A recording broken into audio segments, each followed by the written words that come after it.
Welcome to this very special edition of Animal Education Podcast. Today we have a very special guest, Grant Fowlds. Grant Fowlds is a renowned conservationist, author, and speaker dedicated to the preservation of Africa's wildlife and ecosystems. A passionate advocate for endangered species, particularly rhinos, Grant plays a leading role in Project Rhino, a collaborative initiative uniting organizations and individuals to combat poaching and promote sustainable conservation practices. Born and raised in South Africa, Grant has an intimate understanding of the land and its wildlife, which fuels his mission to protect these iconic species for future generations. He works tirelessly to educate communities, inspire global action, and implement initiative strategies for wildlife preservation. Through his work with Project Rhino and his outreach efforts, Grant has become a powerful voice in conservation, emphasizing the importance of collaboration, education, and proactive measures in safeguarding Africa's natural heritage. No, we've been crawling around your website a little bit, checking everything out, and the reserve, Amakawa? Don't Yeah, ask me how. Is it Amakawa? Amakala, yeah. Yeah. And that was your property, your family's property, and you Part converted of it it. into a reserve? Yeah, it's part of it. Amakala was part of our family property, but we don't like to take all the credit from what had happened because it was we built it with many other partners, land partners, neighbors. So it was originally ours, yeah. And you were James, he just finished reading your book, by the way. He very much enjoyed it. Yes. Okay, how did it go, James? Great. It was, first of all, I haven't read a book in ages, so it was nice to actually read a book. An actual book. Yeah, but Really? also, yeah, it was really cool to actually learn about some more inner workings of how things go on over there. Because, like, I only really know about like zoos and stuff because that's what we have over here in America. Yeah. We have wild spaces, but it's kind of like we have a park and we kind of hang out there, and that's kind of it. Yeah, it's Yeah. kind of contained. So that's Yeah. one of the things we want. The rewilding and the corridors were two things we were kind of interested in because, of course, it's things we're trying to do here in certain areas as well. Yeah.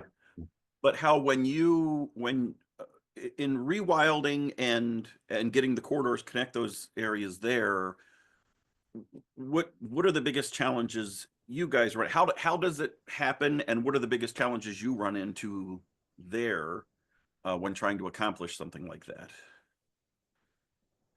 Well, the biggest challenges we have is obviously space, because we're quite a developed country, and unfortunately, our law states that we have to have fences, whereas the rest of Africa largely have animals that belong to the state and they have no fences.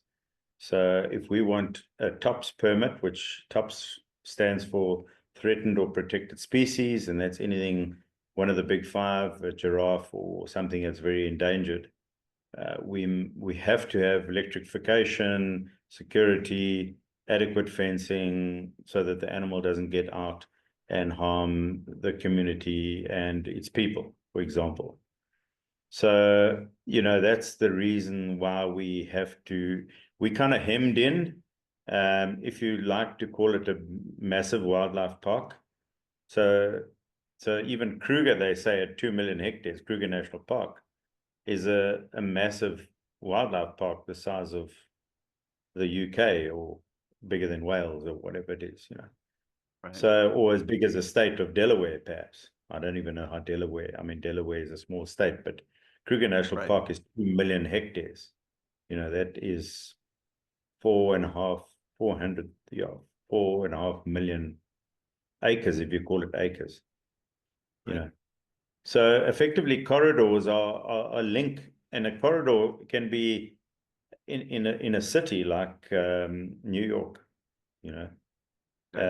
picture you're cutting through very densely populated areas to connect to wildlife. It can be incredibly densely populated, or it can be incredibly sparse where there are little villages and the protected area or the land that is suitable for elephants or mega herbivores or monkeys or apes or chimpanzees or gorillas. They need a corridor to be able to escape out of that park to go and join another one, but they would not cross a dangerous road, or they would not cross a rural village, or any settlement that endangers people and, you know, wildlife. So at Amakala's case, it took us 25 years. We had smaller corridors, so underpasses, as you say in America, where a car would go through, and it scarcely would take an elephant or maybe a major antelope, but a car would squeeze through, or a buffalo would be able to go through. So we had 2 or 3 of those, and we kind of blocked them off because we didn't want our certain animals of value to be eaten of lions, and vice versa. Disease-free buffalo, there's a lot of diseases, so buffalo is perceived to be higher value, and lions perceived to be, you know, loving disease-free buffalo, and they would eat your balance sheet basically. So this is how we overmanage populations of animals. But now we're looking at holistically, where the size matters, you know, the same old maybe Big Mac burger, size matters. So we're looking at creating space and hectares and the whole the whole the whole smorgasbord or food chain of animals and predators, carnivores, mega herbivores, browsers, and grazers, all in one chain and in abundance as you go up, you know. And for that, we have to have wider corridors where animals freely migrate and they're not under pressure. And that's what we've been able to achieve with the first underpass. And in America, you've got one in California, by the way, where the mountain lions are passing, you know. So we're using large bridges and river systems where mega structures, you know, could fit a Boeing or a big aeroplane underneath it, almost, you know. And that I know and maybe it's the one in California, there's somewhere where they've started over the roads, kind of building an overpass, but it's dirt and grass to encourage the animals to go up and over rather than absolutely across the street. Yeah. And to make it look more natural so that the animal is not threatened. You know, at Amakala now, we've put up several 40 camera traps because it's very interesting to research the amount of animals that are going through this underpass. And also, you know, we find them on the other side, but we don't know how frequently they're coming to and fro.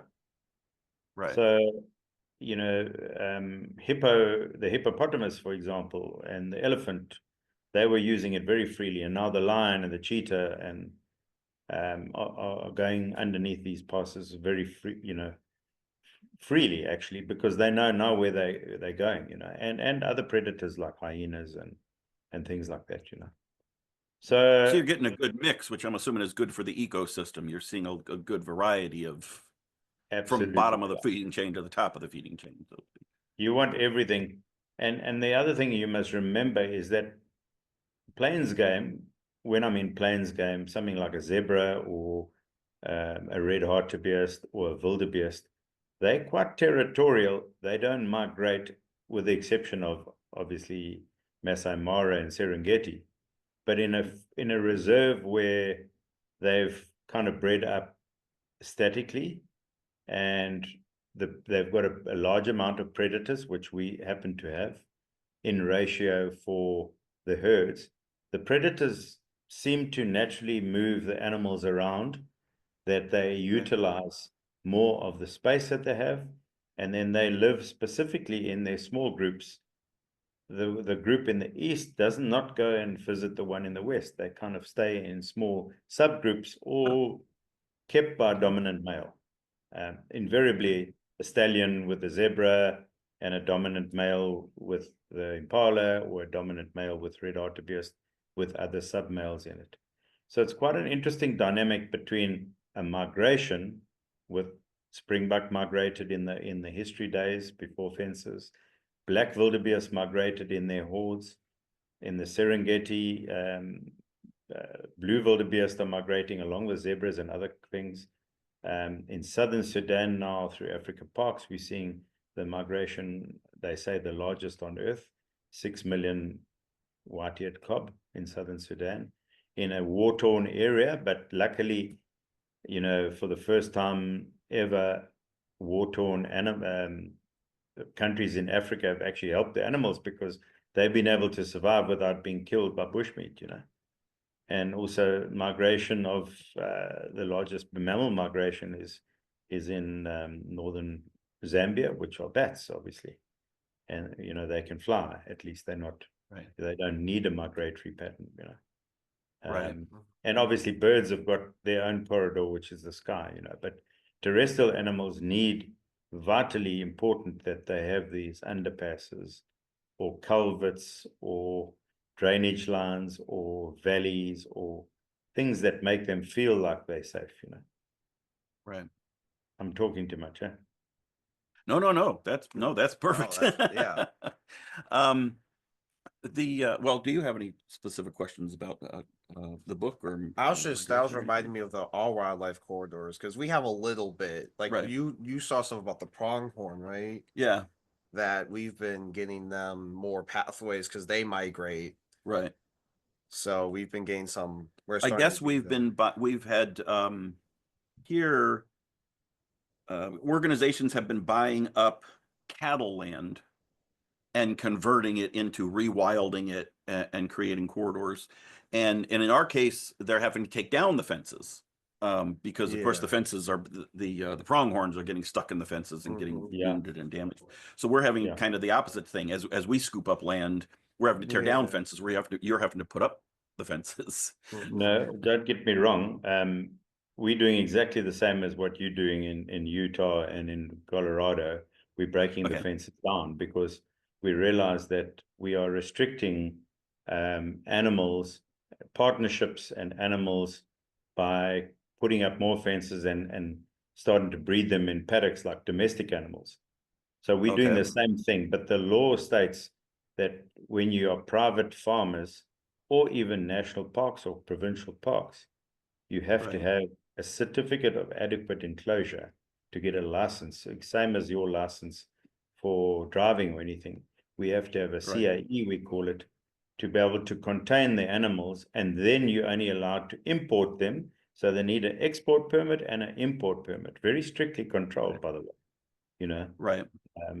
So it's a controlled system rather than the uncontrolled system where in Zambia, you know, anywhere in the wild, or in Angola, or in Sudan, or in Democratic Republic, all of a sudden you see a lion walking through your yard, you know, and you don't Right. know where it came from, Mhm. you know. Right. Well, that's not good for the people. It's also not good for the lion, I would assume. Yeah, So in a way, the absolutely. fences are, yes, it's hemming them in, but it's also keeping them from those populated areas, which can just kind of get them in trouble, Yeah, get yeah. wildlife in trouble. Yeah. So our Um, ecotourism product has actually thrived because we're not a wildlife park. mhm, We're a natural park where animals hunt and eat, and they exist mhm, in an ecosystem where we have lodges which are sometimes smarter or average or um, carefully carefully situated, that the guest feels that they're in the wild, and they go on controlled drives on a Land Rover, which is a hang of a lot better than a wildlife park, but it still isn't as good as the wildest area in Africa, which has its own problems because they have civil war and they have no connectivity of flights, you know, or there's malaria, or it's a large hunting preserve and people don't feel safe to go with children. mhm. So it's quid pro quo, you know, it's half of six of one and half a dozen of the others. Do you have to monitor much for poaching within the bounds of your property? Or do people Absolutely. kind of stay out since they know it's monitored and controlled? They don't. Okay. Poaching is a massive problem, and it all comes down to what region you're living in. If you're in a populated environment, so Amakala is in the Eastern Cape, which is less populated. Most of my work is in a very populated area of KwaZulu-Natal, which has the largest indigenous people, being the Zulu people, and the density of their housing and their villages is enormous. So, and the population is very unemployed, 45 to up to 90% unemployed. So empty stomachs have no ears. The people will go in and take if they don't have employment. So our job is to actually educate them that, a dead animal is worthless. It's going to fill you once, but a live animal is going to fill you over time and time again, and it's going to give you money for your family every day. And, and it's not dangerous. What is perceived to be dangerous is not. Is there any, was it you that mentioned, or I had seen on somewhere on the website, that some reserves are actually using the native indigenous people to help kind of run and oversee, so that gives them kind of a vested interest, an additional vested interest, I guess. Absolutely. Yeah, it's very important. Colonial Africa is not really, the flavor of the day as we've gone from north to south, so colonialism has gone out of the window. And while it's still run by a couple of European people with knowledge of maybe, the Western world and how things operate, it's the local people that need to be empowered, and the local people that are more in tune with what happens in nature, and they've grown up in nature. I'm very fortunate that I happen to have come from that background. So I speak indigenous languages, and I've had the growing up of that. But a lot of the people need to be empowered. They need to have ownership. They must be involved in owning their own animals, like they do with their cattle, and run their own lodges and have their own walking safaris and walking trails and all the peripheral work that comes with it, from crafts and transport to the reserve, and working in the room service and chefs and all those sort of things that are spin-offs to conservation. Excellent. Yeah, it's because like in America, it's kind of different because we basically don't have poaching. Like it's because we don't have the big game. Yeah, and then Really, our native population is basically just in a couple, like they have reservations. We don't really have the native population like we used to. One of the things we're trying to do, particularly in our area in the Midwest, is the bison. Yes. So actually, kind of speaking of, we kind of almost have our own version of a reserve. We have an old ammunition factory near us has been returned to a prairie, and now we have bison. We have a herd of bison there. It's kind of like they're contained in this, I don't know, like 45-mile wide prairie. It's kind of a large area, fenced, but within that, they're allowed to live effectively wildly. Yeah, I mean, they're monitored, especially because they are the only wild is a stretch, but it's fine. Wild population of bison that we have. Because I mean, bison is our megafauna. All of our other megafauna, like we had mammoths and lions and stuff, but they all went extinct at the end of the Ice Age. So yeah. For the do rhinos migrate? Would rhinos use a corridor, or the rhinos kind of in a spot? They require, I mean, black rhinos require a lot of land. In other words, 1,000 hectares per animal, roughly. Okay. Obviously, black rhino is more solitary. They do come together, female and calf, and male, female, and calf when the cow comes into estrus, when it's ready for the bull. So that's the only time you're going to see a lot of black rhino together. But white rhinos are very herd dominant. They can be in a crash. We call it a crash of 5, 6, 7. I've seen them up to 18. And they wouldn't migrate. They're very territorial. The bulls actually go around spraying and marking, and they also use middens. So rhinos, black and white, I'm talking about African varieties now, they use middens, so they defecate in one particular area on their home range. So they wouldn't use miles and miles of land. They would just use their prescribed pressure that they have to utilize. And then obviously the male that comes into that area from the dominant male, he gets shunted around, and threatened and poked if he's got a horn. If he doesn't have a horn, he gets picked up and thrown all over the place. So yeah, the blacks are very aggressive and the whites are very passive, but they have been known to actually each be quite unpredictable in the wild. And any particular, I know, Jim, did you say, well, I guess to both of you, that you've seen some recovery in the rhino population across the continent, but they're still endangered, I assume, sit on the endangered level. Yeah, the black rhino are critically endangered. There are about 5,000 left in the world. And then the white rhino are now endangered. They're Appendix 2 animals. In Southern Africa, we have in the region of 16 to 18,000, mostly predominantly on private parks.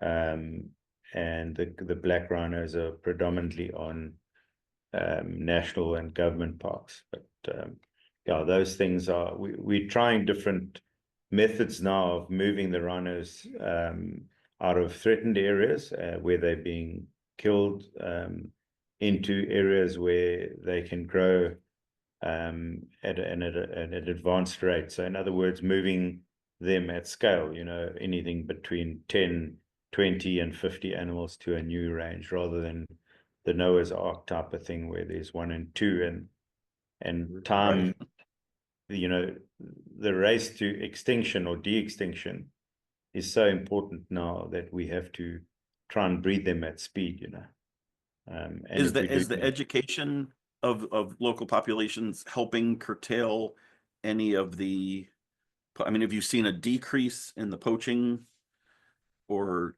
is any of that helping kind of curtail that a little bit? Yeah, we ask this question all the time because there's nothing worse than, when you talk about demand reduction or you're talking about an awareness campaign and you ask somebody if they know what a rhino is and they say no, they don't, then or do you know why they're being killed? And no, they don't know why you're being killed. And I think the fundamentals of education are, yes, they're being exploited, they're dying, they're being killed for their horn, they're being consumed in Southeast Asia. There's various organizations helping that, to try and curtail that. So the general kid or person in the street knows what the problem is, and they are very sensitive. But I always say, Ken and James, that this problem that we have is that rhinos or their rhino components, be it a horn or a pangolin scale, has now got to such a point in the crime of illegal wildlife trade that the rhino is just becoming another commodity, like a weapon is, or a drug, like Mandrax tablets or something like that. And it's just unfortunate that we've had this beautiful mega herbivore that, is on this planet, and it's being derailed or demystified, or, as being the animal that has value, which is such a pity, and we're trying to avert that by telling people that it's not cool to hurt the animals. The Vietnamese at one stage when I went there, they weren't that aware that animals suffered in a horn. They thought it was like a deer antler. And I'm sure you all know what a deer antler does. It kind of falls off the animal, and you can pick it up, and grind it into whatever. So rhino horns have to suffer. They don't just fall off, That was one thing James was telling me about, one of the stories in your book, and I had no idea. I kind of thought that they were chopping off the horns, and that in the process of capturing it, it was getting wounded or killed. So I understood that extent of it, but he was explaining what could happen of the animal being left and not being able to support itself and its legs collapsing and breaking under it, and that they cut so deep. They don't cut it just like cutting your fingernails or hair. They cut as deep as they can, so into the rhino, and that then they can be left. As much as I knew that it was hurting them and it was a bad thing, I didn't understand the extent to which they went with disregard for the animal to get the horn. Yeah, I did that experiment. Like, I was just hanging out with my friends, so I decided to just do a little experiment. I asked them, "How do you think a rhino's poached?" And they're like, "You just shoot it, right?"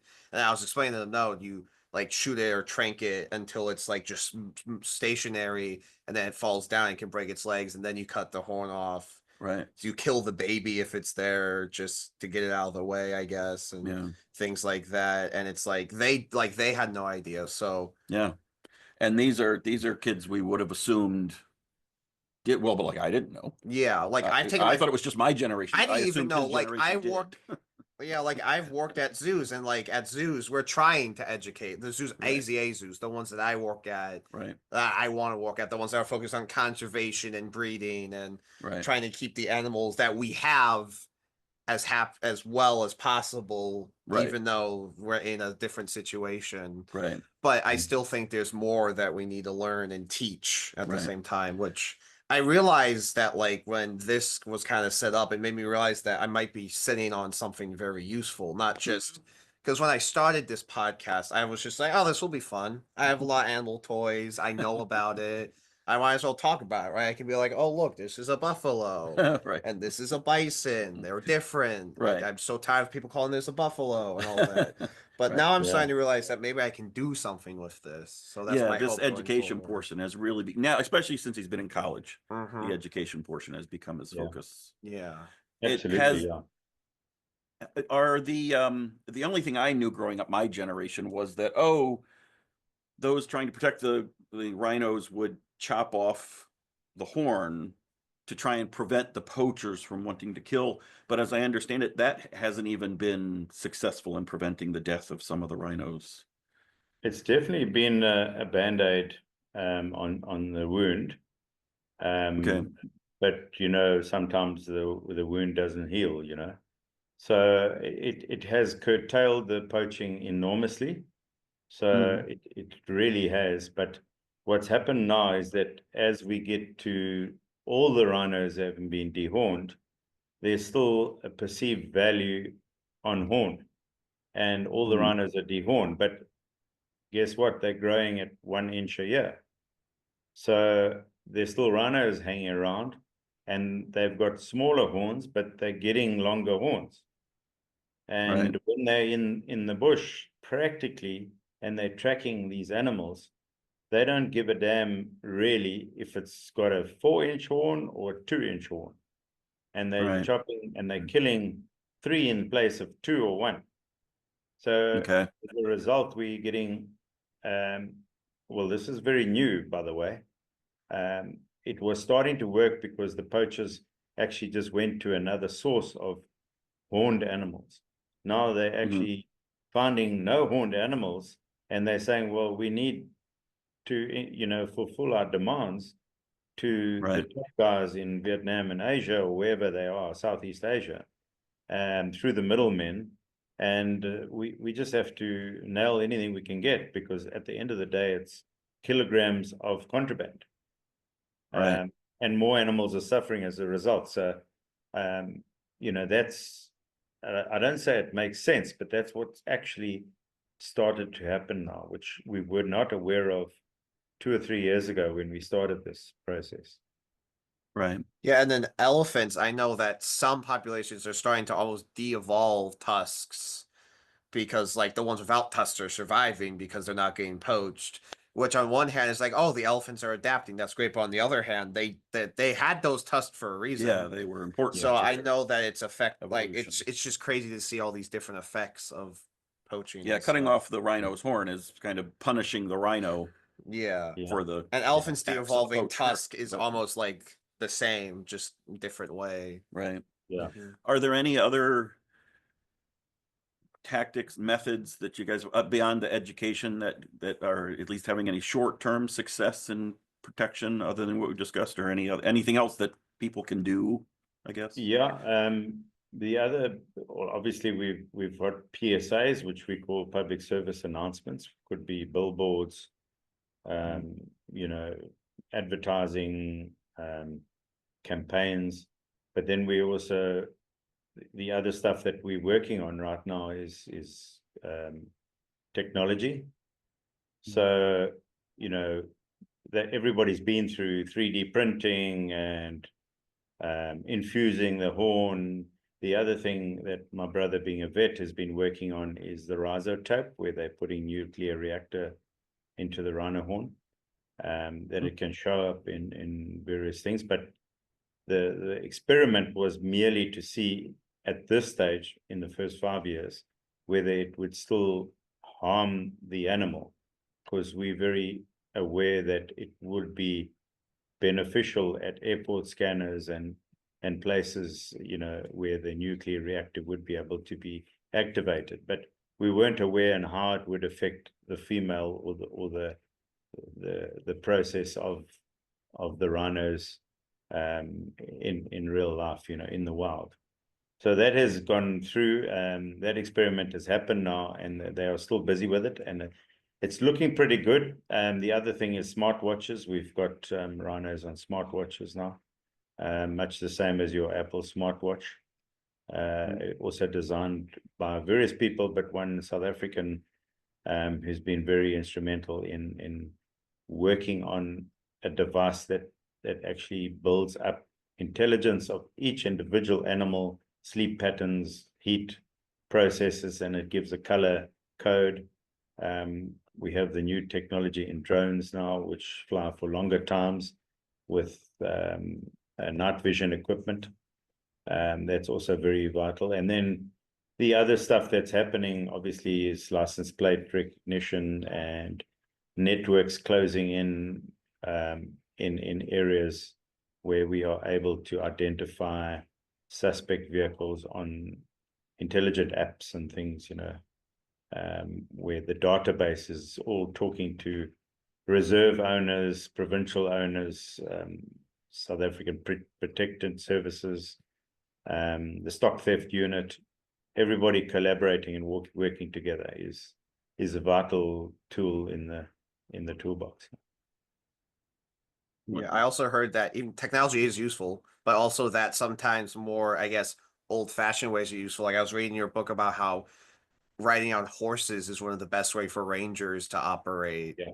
Oh, rather than in vehicles? Yeah, the horses, because it's like quicker response time. They can get into more certain areas and stuff. So that Yeah. was very interesting to learn about. Yeah. Yeah. Look, there's Have, nothing. Boots Go and ahead. binoculars. They call it boots and binoculars. You know. So, and dogs. Obviously, dogs are vital because they cannot be bribed. Yes, they obviously need a person to handle them, or a dog handler, a canine handler, we call it. But they've got intelligent noses, so they can pick up scent. They can pick up whether it's a piece of ivory, a rhino horn, you know, a gun, in a car, in the boot, under the wheel, in the engine, all these sort of things. So dogs play a very important part. Unfortunately, with horses, when you fighting a war, horses were always the ideal thing, and they do much more distance. They can go where other vehicles can't go. But when you restrict it with people and time, you've got to have a lot of resources. Being an animal, it cannot just be parked in the shed at night and started the next morning, you know. It gets sick, and it's got to be rotated. You know, like a car engine gets serviced every 10,000 miles. A horse needs to be serviced, you know, 6 hours of the day. So, you know, there are pros and cons. And when you're in a skirmish position, you know, and also lions are fond of a moving horse as well. And that has happened in our history as well. So there are all these things to think about, you know. Yeah. Have you seen with your efforts the past few years any uptick or successes in new births of the rhinos? What are kind of the successes of the program, to be on the happy note? Yeah, obviously we wouldn't be doing this if we didn't have the attitude where we're starting to see a difference, and it's almost like, we're trying to do ourselves out of our own employment, by the way. Right. But there's enough empathy in the world, and it isn't a waste of money. Some people are very callous in saying, why worry about rhinos when people are getting persecuted and killed, but God gave us all these creatures on this planet, and we don't want to see them disappear. So some of us have to do the job, others Right. have to fight wars which maybe they don't want to do. Right. Others are, away from home, as I do sometimes when I'm traveling into Africa, trying to find new homes for these things, which is, I think, one of the success stories. Africa's lost a lot of its populations, but slowly but surely, as we find little success pockets, we're taking, and I don't say we, me, myself, but organizations are taking these animals back to where they once belonged. After the Holocaust of civil war or colonialism, or post-democracy of a despot like maybe a Robert Mugabe or Idi Amin, or so there are some places that are really coming back, returning to nature, and every bit of nature needs a rhino or an elephant if it can afford the space, put it that way. And that's one thing, I guess, that, when I guess this is part of the education process, it's not just we want to save the animal because it's a majestic animal. That's an important piece of it, but it's part of the environment and the ecology. And if that animal disappears, we know some of the consequences, but there's other consequences we might not yet realize unless that happens. And, better to keep the full circle of everything involved.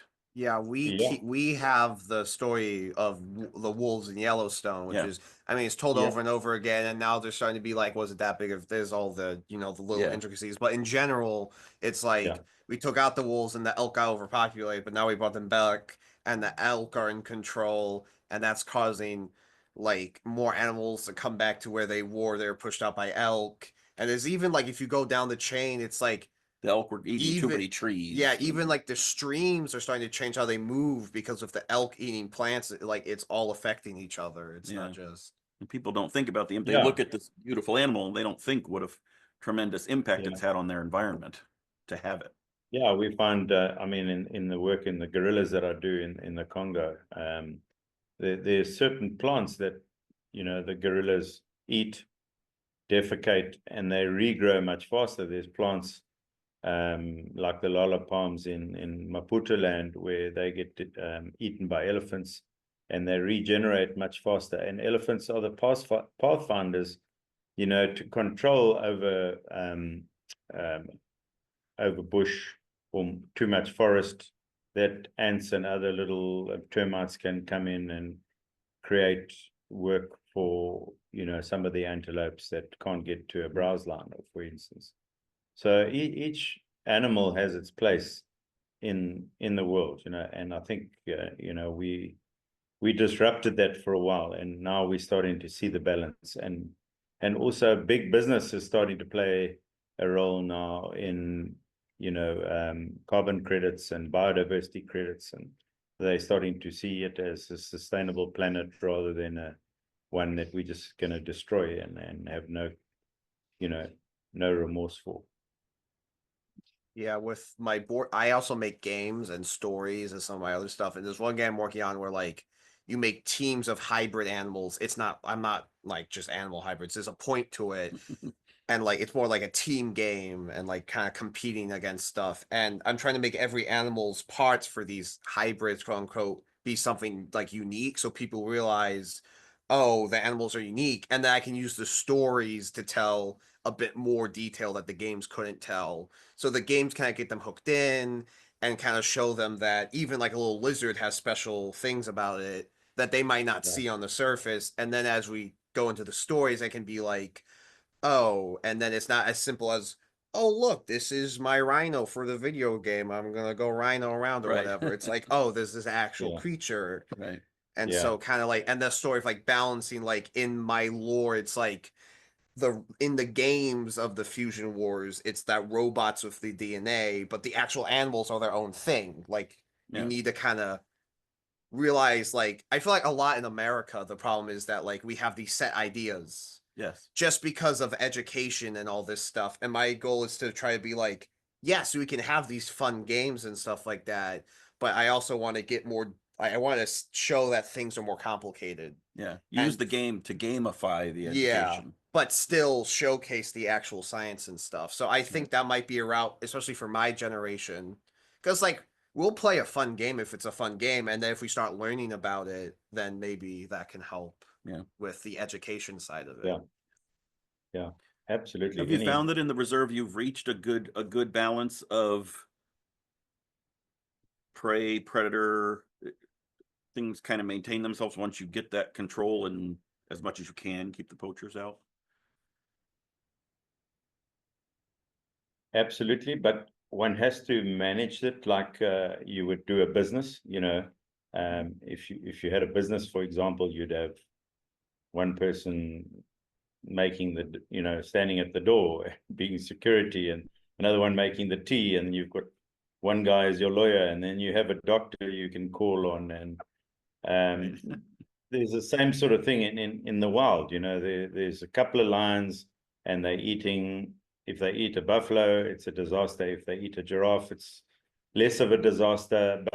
But if they eat a warthog, which there are thousands of pumbas and warthogs, one is happy because they lower down on the food chain. Right. And they kind of balance them out. You do get extremes where you've got a coalition of animals, which is brothers, that hunt together, and they have a preference, like you would probably like a piece of salad or another type of meat. They get ruthless on one species.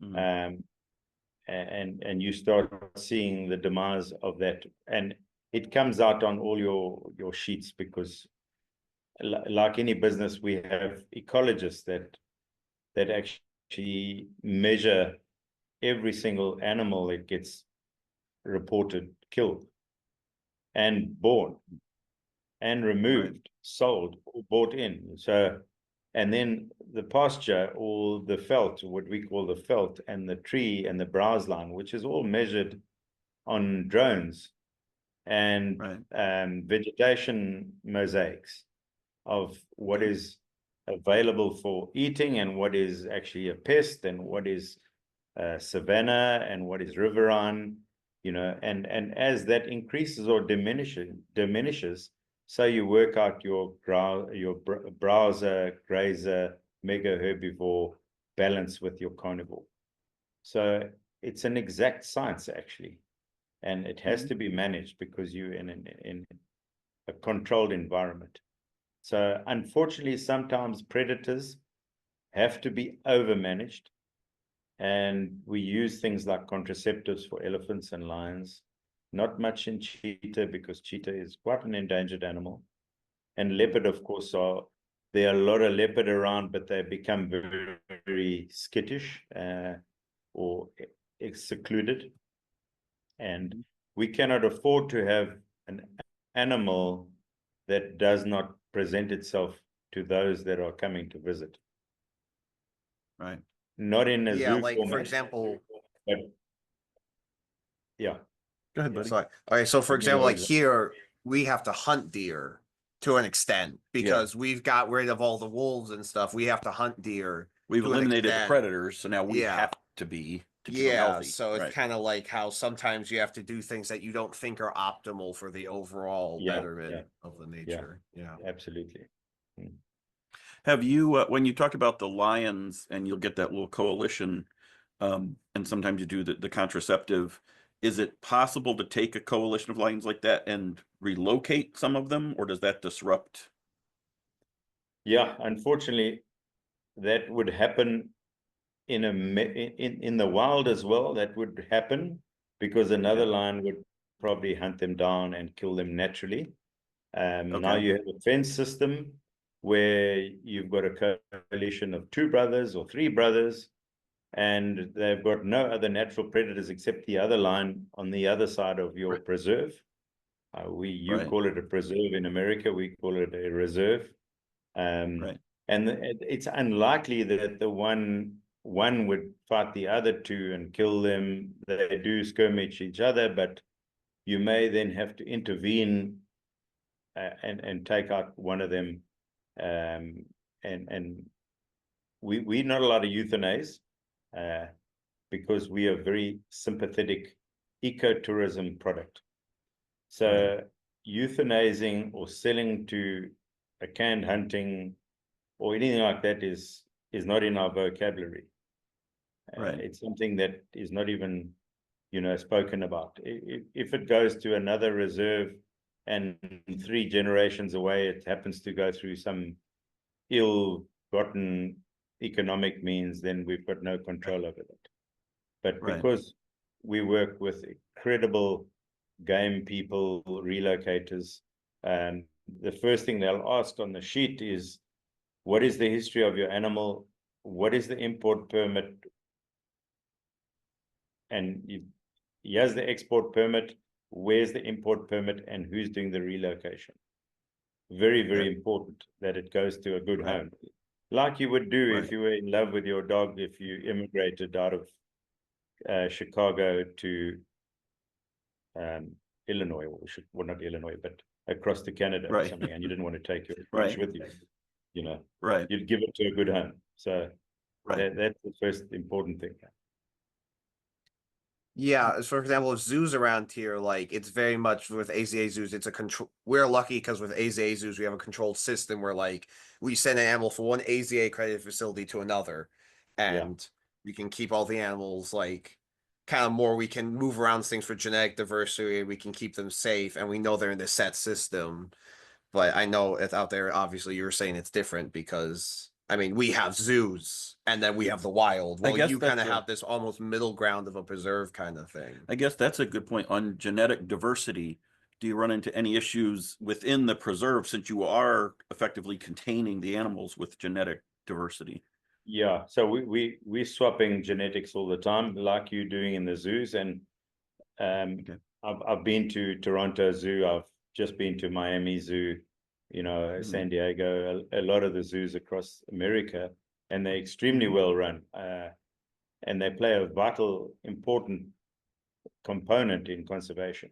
I may have mentioned in my book, Saving the Lost Rhinos, that I was very much against zoos, but I was referring to Baghdad and Kinshasa and the Ivory Coast, where I've had limited experience or incredibly bad experiences of zoos that are either war-torn, post-democracy, and they are, I wouldn't even like to call the language on this medium because they are terrible. That's the thing we don't need in conservation of any sort.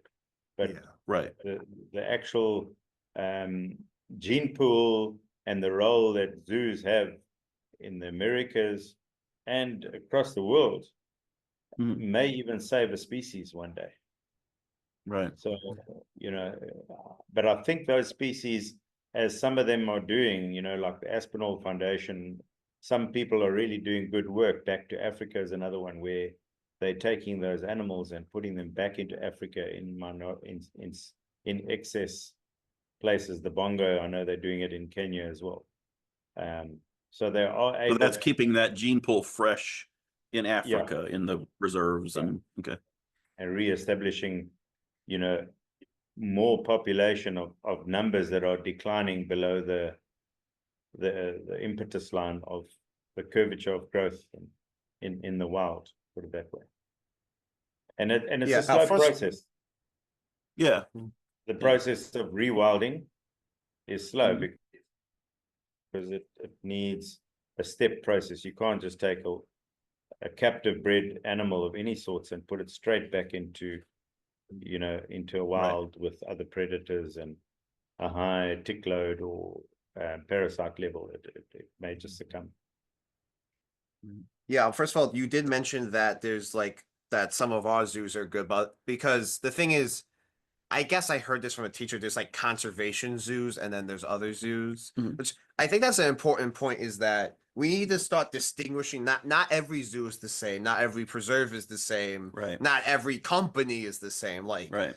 I feel like we kind of, especially in America, we have this idea that like all zoos are the same, and all this are the same, and all that, and we need to be like, oh, there's these good zoos that do conservation work and protect the species and may save a species, Mm. and then there's Bob's Zoo down the street that just has a bird in a cage. And you're like, well, that's not cool. Yeah.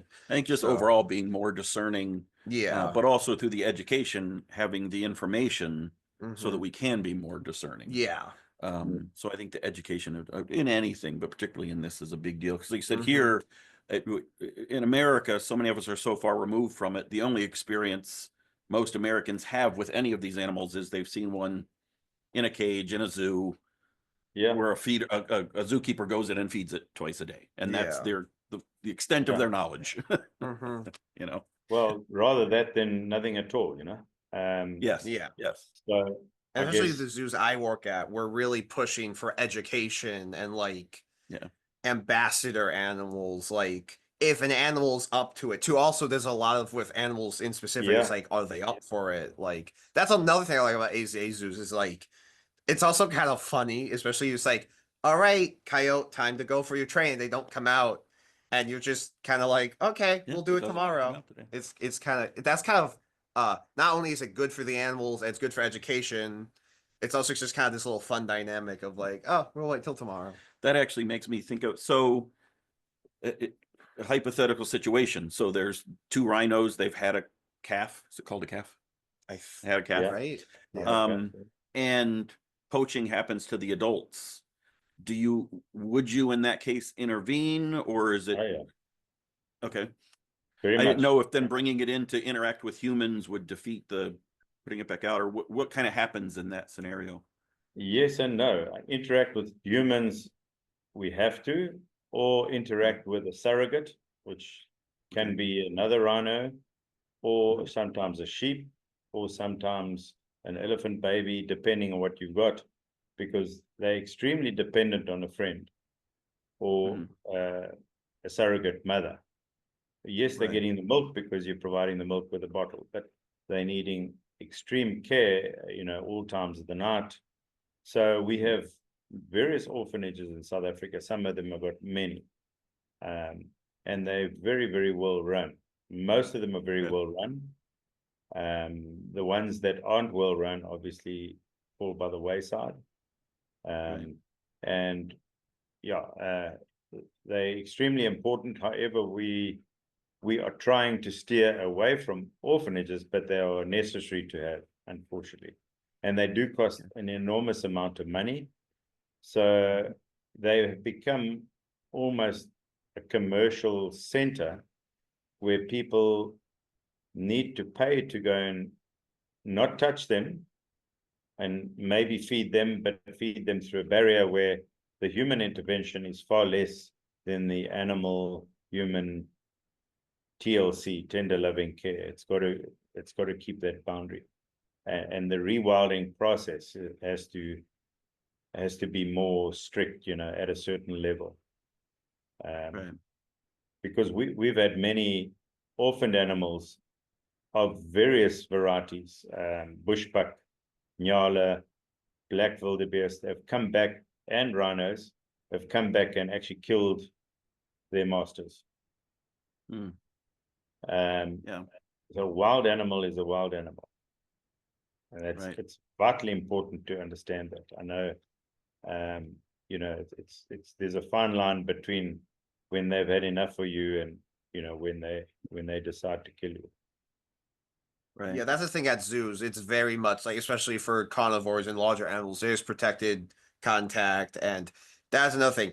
We're told to not personify them too much. I mean, obviously, we get to know their personalities as working with the animals, and we get to know their inner workings, and we can understand more of their body language and when they're having fun or whatever. But we have to try to communicate that, like, yes, we have a bond with this animal and we work with it, but it's still a wild animal. And even if I have a really good relationship with this lion, if I go into its habitat, things probably won't Yeah, go it can change well. its mind. That's another thing. Like another thing is I feel like we need to explain that like these animals aren't just like us. They don't view the world like us. So we have to Right. kind of explain that and how like yes, we have this animal and we have a good bond with it. It's not like our dog where we can just go pet it. There's boundaries and stuff like that.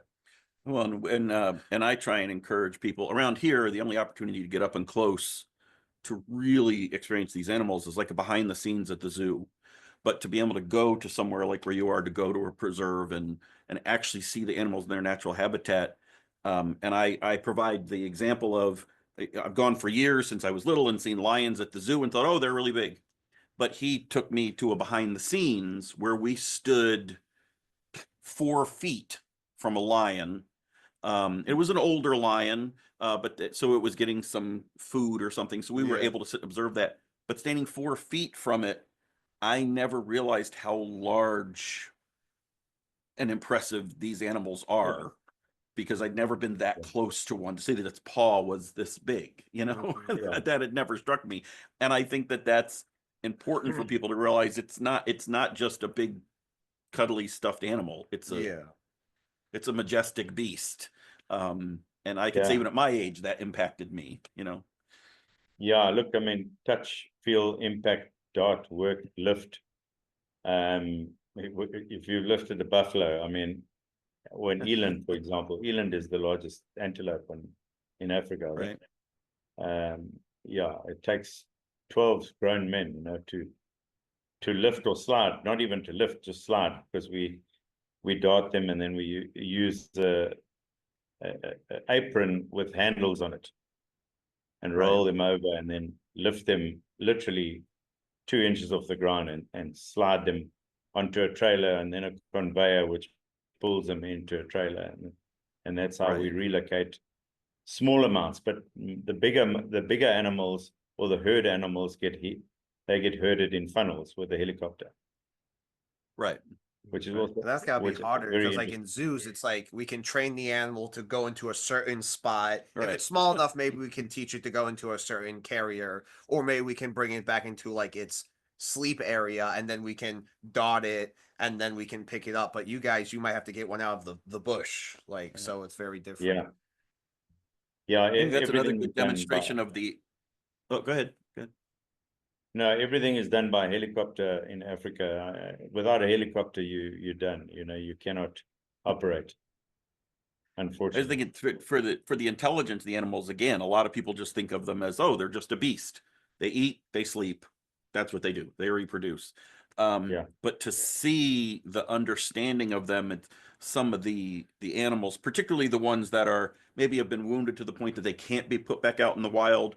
So some of the wildlife refuges that he works at, they make them education animals so they can come in yeah, and to see the intelligence and understanding of these animals and go, okay, it's not just a eat, sleep, reproduce beast. It yeah, it does understand the world around itself. There is, absolutely. Yeah, people I think sometimes don't get. They just look at it. Oh, it's just a rhino. It's standing there eating grass, and they yeah, don't think yeah, about everything it's thinking about. yeah. Every animal has a personality. You know, Right.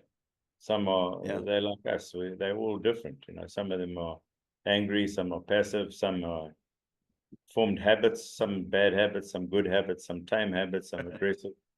So I guess we're all the same. We go to the same bar or with the same coffee shop or the same restaurant. Right. Theirs are just vastly different. Yeah.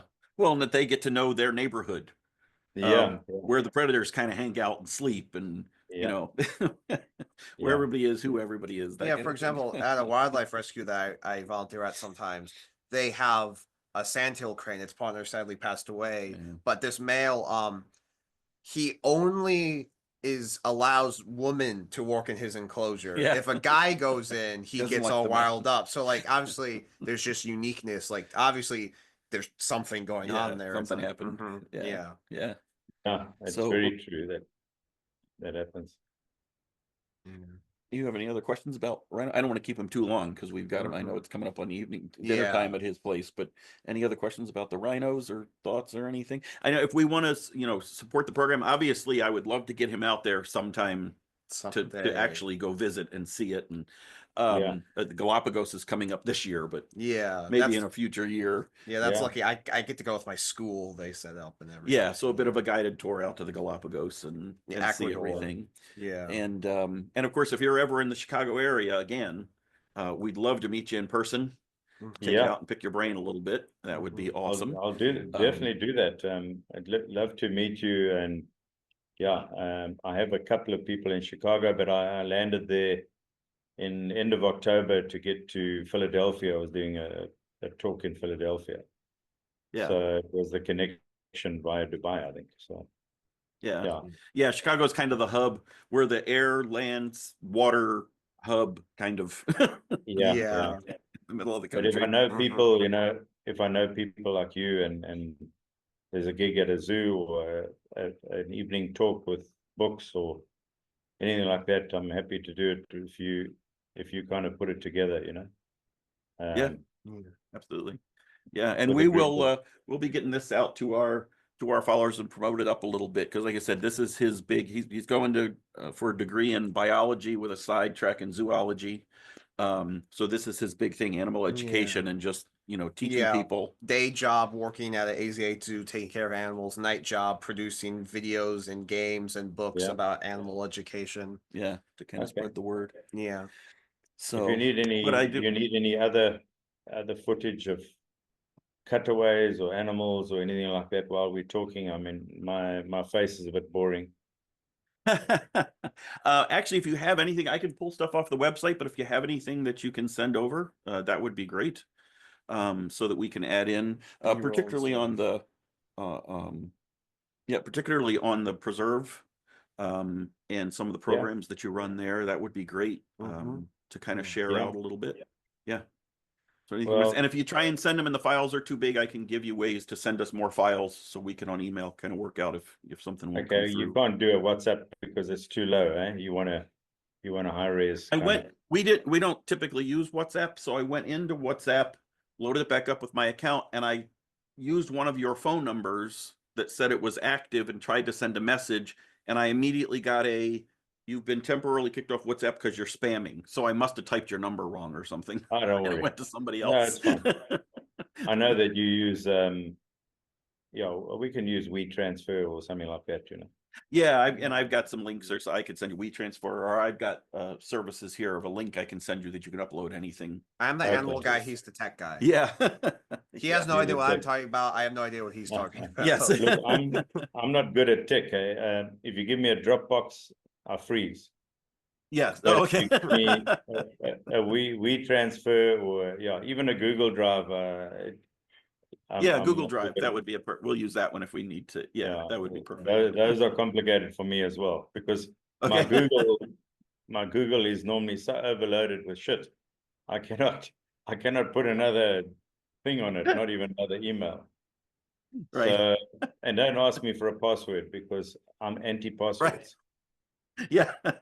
I don't think anybody remembers their passwords anymore. I'd rather give them every time you go to log in, you do forgot my password. The amount of the amount of YouTube sponsorships are like, get this password manager now. It's but anything if you're needing any file footage of great stuff, I've just been now on the reserve for the last 14 days. I'm actually doing other work tomorrow, so okay. All right, well, appreciate your time. Very much appreciate your time. Sorry about the technical issues, and thank you for kind of making this work this evening. Appreciate it. No problem at all. I enjoyed talking to you, and I hope it can be of any help to you somewhere. Absolutely. And this was nice because it made me realize that maybe this isn't just a thing for me. Maybe I can actually make something out of this and maybe actually have some impact on the world, even if it's a small one. Yeah. And starting now at your age, you've got an opportunity to really, make some impact. So, great. No, every journey starts with a single step, or, so take it. All right. Well, thank you very much. I appreciate it. Thank you. Have a good evening. Mhm. I hope And it I'll was- email you off. We'll coordinate stuff. All right. Yeah, Thank I you. hope that it wasn't too noisy because it's kind of raining here quite hard. Oh, Could you no, hear? no, no. Wow, It's perfect. wow. Yeah, and we'll put something pretty behind you when we put the pipe with you. Okay. All right. Thank you. Awesome. Thank you. Have a good Pleasure, evening. mate. Thanks, eh? Okay. All right then. Bye-bye. Bye.